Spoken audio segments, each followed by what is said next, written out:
Unfortunately for latecomers, the Manila North Cemetery made good on its pronouncement that visitation hours will only last until 6 p.m. But earlier today, the sea of people expected with a resting place this big poured in by the thousands, giving many visitors a few hours of remembrance of those so dear to them. Luisa Irispe gives us an update live. Luisa? Monique, despite more than 1 million crowd estimate here at the Manila North Cemetery, the Philippine National Police assessment for today was still generally peaceful. As early as 7 a.m. in the morning, the crowd started to pile up at the gates of the Manila North Cemetery. Most of the people entering the cemetery said they were not worried about the gloomy weather because what's important is to be able to visit the graves of their loved ones. Surprisingly, despite the rain at around noontime, the crowd size swelled as hordes of people, with children and vulnerable members of the family, arrived at the cemetery. For CJ, his family is used to this kind of unexpected events during All Souls Day. That's why he brought a big umbrella for the whole family. Para sa buong pamilya, isang payong na lang. Kaya kasi gusto ko lang eh. In-expect niyo ba na uulan? In-expect ko. Kaya binuko na namin yung pangmalakasan. Even Twinkie, she brought her granddaughter with her, wearing her fun Halloween costume despite the rains. Once a year lang naman, kaya okay lang. So taon-taon na kayo? Yes. Bakit naka-costume pa si Baby? Galing kami sa Halloween party nila eh. O, diretso na dito. So anong costume mo? Wednesday. Sino pupuntahan mo? Lola. Lola. Lola. For other families like the Malyari clan, rain can never get in the way of this time-honored tradition. That is why they celebrate with pride and which needs to be passed on to the next generations. Every year talaga nag-gather yung family namin. We see to it na lahat kami present for this day. So, ayan, meron kaming konting handa and then konting kwentuhan. I think it shows how solid we are as a family.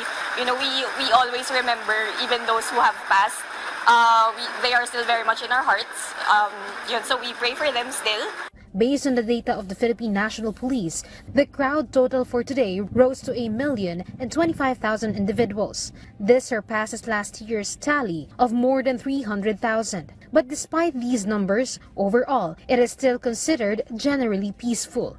Masasabi po natin na generally peaceful po ang Undas 2023 dito po sa Manila North Cemetery. There were also reports of lost individuals, to include 2 senior citizens, 1 PWD, and 2 minors. But the Manila Social Welfare Development confirmed these missing cases were resolved immediately. Kanina pong umaga, may na-report po sa amin na nawawalang 2 senior citizen at 1 PWD. So, nung after 30 minutes naman po, nahanap naman po yung 2 senior citizen, tapos yung 1 pong PWD. After po natin maipag-coordinate sa admin po ng Manila North Cemetery, sa barangay po na nakakasakop, pati po sa ating kapulisan. Siguro po sa dami rin po ng tao, nagkakawatak-watak po, lalo na pagkasiksikan na po yung mga dumadaan. Meanwhile, the gates of the cemetery closed at exactly 6 p.m. today.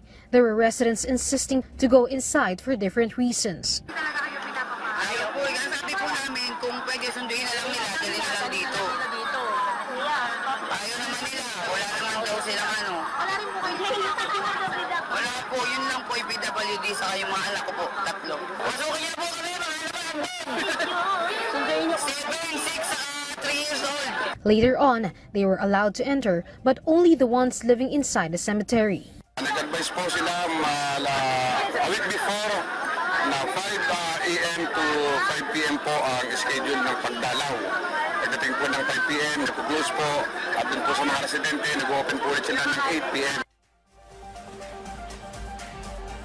Monique, as of this moment, as you can see behind my back, there are no more visitors coming out of the Manila North Cemetery. However, at around 9 p.m. today, there are still few individuals insisting to go inside the cemetery for them to visit their loved ones. However, the Manila City Hall or the Manila City personnel is strict in implementing the guidelines set by the Manila City LGU, which is the cemetery or the gates of the cemetery is closed by 6 p.m. a.m. Tomorrow, they can go here and visit their loved ones at exactly 5 a.m. And that's the latest news here at the Manila North Cemetery. Back to you, Monique.